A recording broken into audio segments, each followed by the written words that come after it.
বলি মারা গেছে।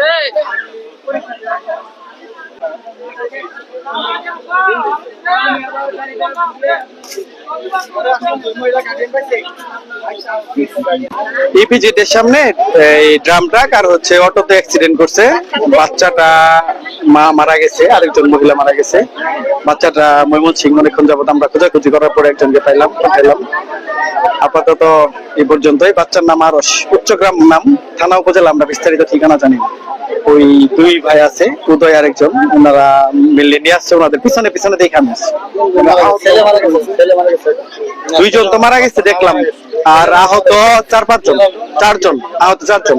বাচ্চাটার অবস্থা সংকটাপন্ন, ইন্টারনাল ব্লিডিং হচ্ছে। আরো একজন ময়মনসিংহ রেফার করছে, আর দুইজন এখানে আছে, জেনারেল আছে। ওনাদের অবস্থা খারাপ, মানে আনুমানিক আহত চারজন। একজন ছেলে, একজন বাচ্চা। না সিএনজি না, অটো আর ট্রাক। আমার নাম রাজু। আপনার একটু বেশি না 1 ঘন্টা আগের ঘটনা। আপনার এরকম দিকে কাভার ভ্যান সহ আপনার অটো দুইটারই সম্মুখীন হয়ে অ্যাক্সিডেন্ট হয়েছে ইপিজেডের সামনে। তারপর আপনার যাত্রী ছিল অটোতে আপনার 6 জনের মতো, 6 জনই ছিল। আপনার এর মধ্যে মহিলা ছিল 3 জন, 3 জনের মধ্যে বাচ্চা নিয়ে 7 জন। এখন 3 জনের মধ্যে 2 জন মারা গেছে, একজন সুস্থ, সে বাড়ি নিয়ে চলে গেছে। আর বাচ্চার অবস্থা খুবই খারাপ, তাকে ময়মনসিংহ পাঠানো হয়েছে। আর যে চালক সে উপরে আছে 3 তলায়, সবাই। আর বাচ্চার মা সহ মারা গেছে। হ্যাঁ, বাচ্চার মাটা আপনার আমি যাওয়ার পর জসীমউদ্দিন পলিটেকনিক কলেজে পড়ি।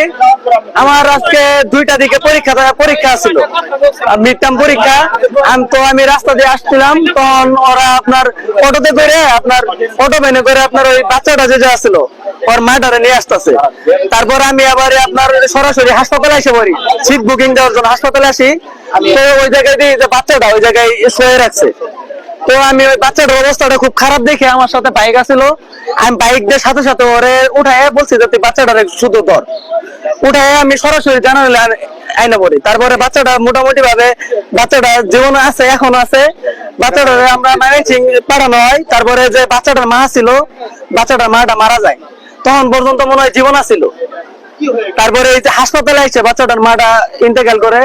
এখন বাচ্চাটা আছে আপনার ময়মনসিংহ হাসপাতালে পাঠানো হয়েছে। আমার নাম হচ্ছে উদয়।